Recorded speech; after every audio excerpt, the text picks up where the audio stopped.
पुराने समय की बात है। एक कस्बे के किनारे पर एक टूटा फूटा कच्चा मकान था। उस मकान में जलीखा नाम की एक औरत रहती थी। कई साल पहले उसके पति का बीमारी के कारण देहांत हो गया था। अब वह अपने दो बेटों नासिर और यूसुफ के साथ अकेली रहती थी। मकान का दरवाजा लकड़ी का था, लेकिन इन इतना पुराना कि जगह जगह से टूटा हुआ। दीवारों की मिट्टी उखड़ चुकी थी। सर्दियों में हवा सीधे अंदर घुस जाती और बरसात में छत से पानी टपकता था। जलीखा कस्बे के घरों में झाड़ू पोछा, कपड़े धोना और बर्तन मांजने का काम करती थी। उसके हाथों की त्वचा सख्त और फटी हुई थी, लेकिन उसकी आंखों में एक अडिग इरादा था, मेरे बेटों को पढ़ाना है, चाहे मेरी जान चली जाए। एक सर्द रात घर में चूल्हा ठंडा पड़ा था। नासिर ने धीमे से पूछा, अम्मी, आज खाना नहीं बनेगा? जलीखा ने पानी भरी आंखों से कहा, बेटा, आज हम सब्र करेंगे, अल्लाह कल रिस्क देगा। यूसुफ ने माँ का हाथ पकड़ते हुए कहा, अम्मी, मैं कल बाजार में मजदूरी कर लूं?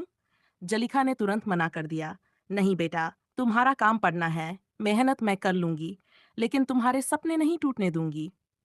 अगली सुबह जलीखा शहर की ओर जा रही थी कि एक मोड़ पर उसे भारी कपड़े की एक थैली मिली। जब उसने खोली तो उसमें चमचमाते सोने के सिक्के और कुछ कीमती गहने थे। एक पल के लिए उसके मन में ख्याल आया, अगर ये रख लूं तो जिंदगी बदल सकती है। बेटों की पढ़ाई, मकान की मरम्मत, सब हो जाएगा। लेकिन अगले ही पल उसके ज़मीर ने कहा, यह तुम्हारा नहीं, अमानत है। जलीखा वह थैली उठाकर शहर के बड़े व्यापारी की दुकान पर गई और सब सच सच बता दिया। व्यापारी ने कस्बे में ऐलान कराया। कुछ ही देर में एक बुजुर्ग औरत आई, जिसकी थैली रास्ते में खो गई थी। उस बुजुर्ग ने जलीखा का हाथ पकड़कर कहा, बेटी, तुमने ईमानदारी का हक अदा किया है, ये कुछ सिक्के इनाम में ले लो। जलीखा ने मुस्कुराकर कहा, इनाम की नहीं, दुआ की जरूरत है।